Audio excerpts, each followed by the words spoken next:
Hey, hey, hey! Ayun na. Nautusan akong bumili ng suka sa Walmart. And now, tapos na. Kaya, ito na tayo. Let's go home. Let's try this full self-driving na sinasabi ng Tesla. Alright, so nagkaroon ako ng ng bagong update, over the air update. Kaya let's try natin.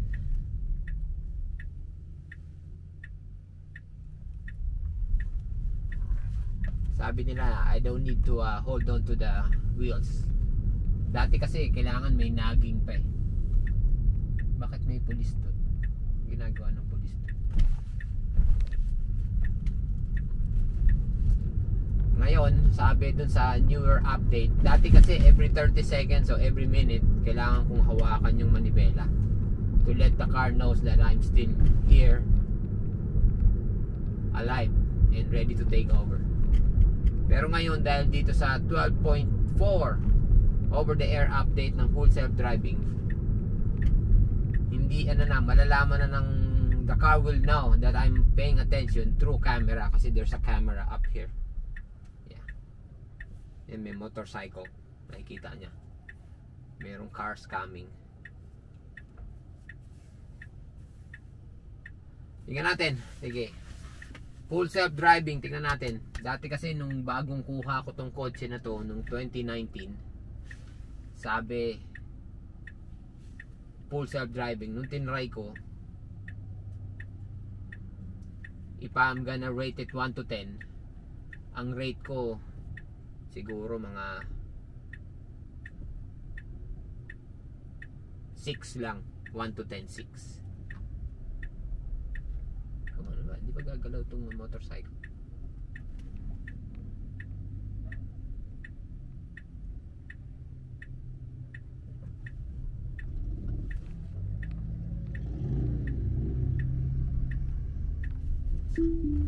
Naguguluhan siya sa motorsiklo, ayaw umalis. Nililibrit na nga lang tuloy ako. Okay, balik natin sa full self-driving. Inaantay ko siya, inaantay niya ako. Gusto ko kaya lang siya yung nauna eh. Alright, whatever. Ayan na, dito try natin sa second exit. Sige, full self-driving part 2. Okay, merong malaking trailer sa harap, kaya medyo mabagal tayo.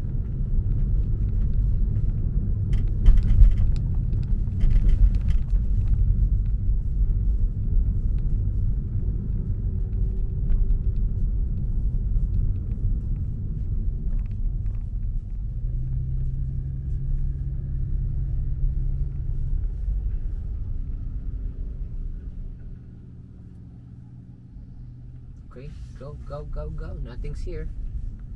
Okay. Ngayon, wala tuloy tayo sa highway. Dito lang tayo sa loob. Okay, let's go with it. At least, wala pa rin naman. Hindi ko pa rin hinahawakan yung manibela. May dalawang bisikleta. Tignan natin. Okay. Nag-minor siya, nag-slow down, which is good. Okay, courtesy. Okay, you can speed up now. Ako, lalabas pa rin pala ako ng ng highway. Okay, tingnan natin. Lalabas ng highway.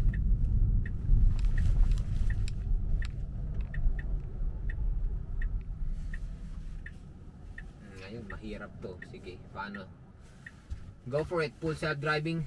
May bisikleta. Nag-iisip. Now's the time. Okay, buwelo ka na. Wow, ang galing. Pwede. Okay, 40 miles ang speed limit dito, which is good. Medyo mahirap yung ginawa niyang yun, pero na-handle niya ng tama. Good. Turn signal, tama. Parang maganda rating nito Kagaya nga nasabi ko dati nung unang nagamit ko tong full self-driving na to. Ano to 6 lang out of 10. Ayan, kita niya yung green. Okay. Pero ngayon, nung nagkaroon ako ng over the air update ng 12.3, ang galing no. Ano kaagad, sabi ko 8.5. Pero ngayon parang nangangamoy 9. Ang galing. Wala nang hawak-hawak. Dati kasi yung 12.3 medyo may konting hawak pa eh. Pero ngayon parang wala na, halos full self-driving na talaga. I don't know, it's just crazy that 2024, year 2024, car drive itself. Yun na, diba? Kotse, nagda-drive itself. Kaya saan ka pa? Diba? Tapos sa mga nagtatanong magkano naman yung feature ng full self-driving, kasi option to eh. You need to add it, you need to buy it. Diba? There's two way, dalawang klase. Pwede mo siyang bilhin, which is kinda expensive, $8,000 kung gusto mo siyang bilhin. Or pwede kang mag-subscribe monthly, $99. Parang mas maganda yung $99 kasi nga minsan naman di mo ginagamit eh. Kasi minsan, di ba, maganda kung talagang babiyahe ka para malesen yung stress ng driving. Kasi pag nagda-drive ka, lagi kang nakapokus, ngayon parang wala lang. Imagine mo, wala akong ginagawa, di ba? Kaya pag babiyahe ka, di ba, mayroon kayong coming na 5-hour trip, kaya 6-hour na gano'n, di ba? Di mag-rent ka na, mag-subscribe ka na lang for 1 month. Diba? Tingin lang tayo sa camera. Hello.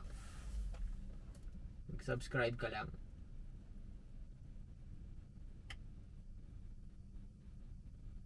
Yan.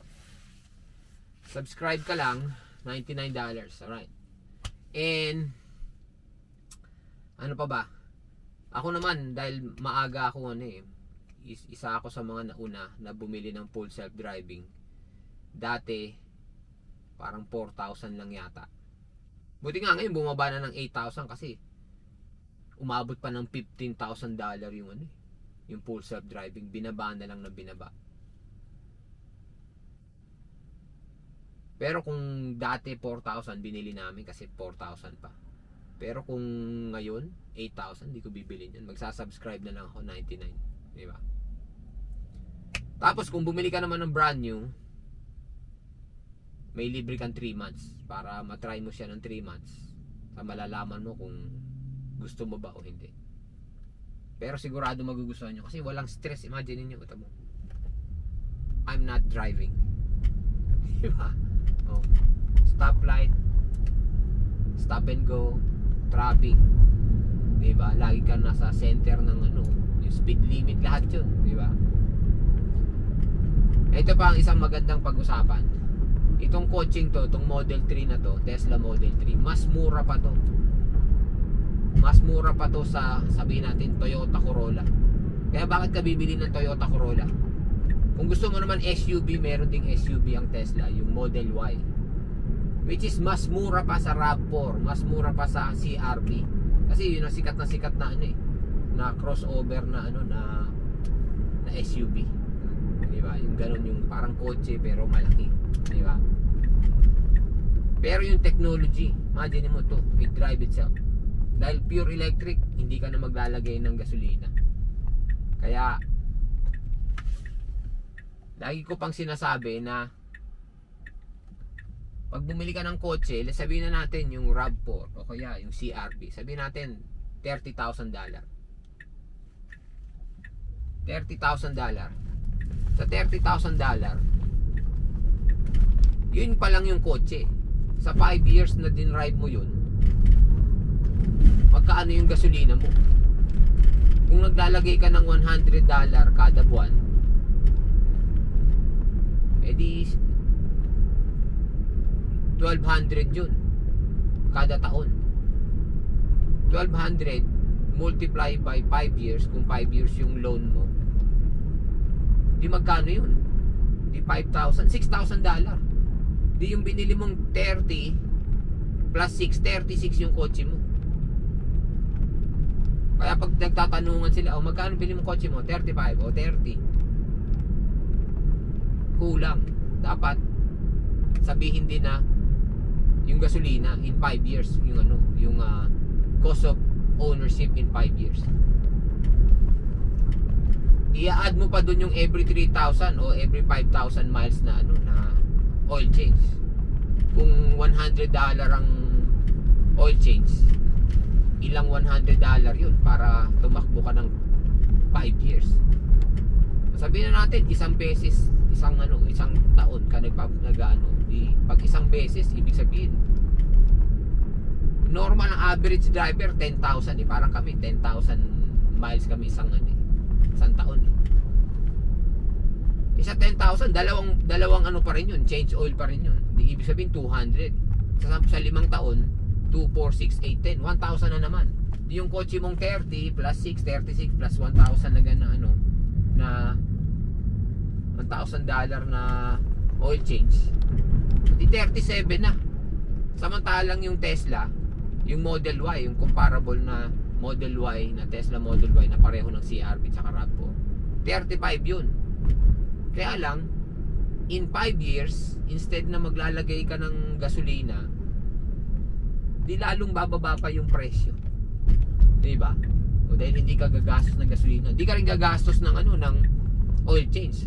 O di, kung 35 minus 7, 28 na lang. Eh kung ito namang sedan na Model 3, ang brand new nito 29. Diba? Pero tinanggal ko na dun yung kasi 35 din to eh. Tatanggalin mo dun yung gasolina, di 29 na. Pero mas high-tech, may option ka ng full self-driving. Imagine mo to, galing ako 12 minutes ago na, galing ako ng Walmart. Uuwi ako sa bahay. Ito na yung bahay. Hindi ko pa rin inahawakan. Ngayon pa lang ako sinabihan kasi hindi ako tumingin. Diba? Diba? Saan ka pa? Diba? Tapos kung gusto mo naman ng quickness, ay naku, wala nang bibilis pa dito. Yung mga Corolla, CR-V, RAV4, kasi hinahabol nila na maging matipid sa gasolina, sobrang bagal naman. Sinasabing sports, samantalang 100, parang mga 150 horsepower lang. Ano ba naman ng sport? 150 horsepower. Dapat pag sinabi mong sport, nandito na ako sa bahay. Pag sinabi mong sport, dapat at least 400 o 500 horsepower. Ang yabang-yabang ilagay na sport edition. Pero 150 horsepower lang, wala pang 200 eh. Pero ewan ko, di ba? Pero kaya nila hinihinaan ng makina kasi para matipid sa gas. Kasi pag tinaas mo naman yung horsepower, mabilis ka nga, lakas naman sa gasolina, di ba? Aangal ka naman sa gasolina. Ngayon dito na ako sa garahe. Kaya ang akin lang, pina-experience ko lang sa inyo ang full self-driving.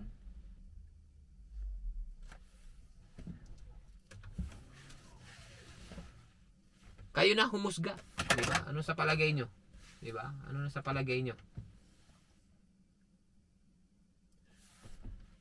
Kayo na humusga. Ano sa palagay nyo? Nakita nyo naman, galing akong Walmart.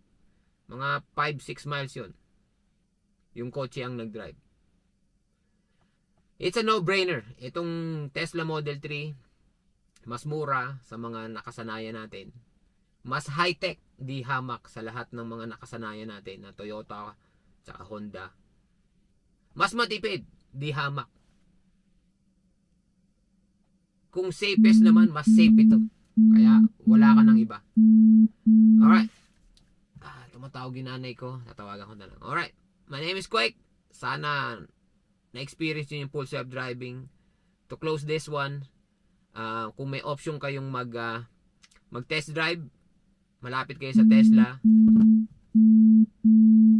mag-test drive kayo. Pero kung gusto nyo, ako naman, tawagan nyo lang ako. Mag-message sa akin, bibigyan ko ng test drive para ma-experience nyo. Alrighty, my name is Quake and I'm out of here. Bye.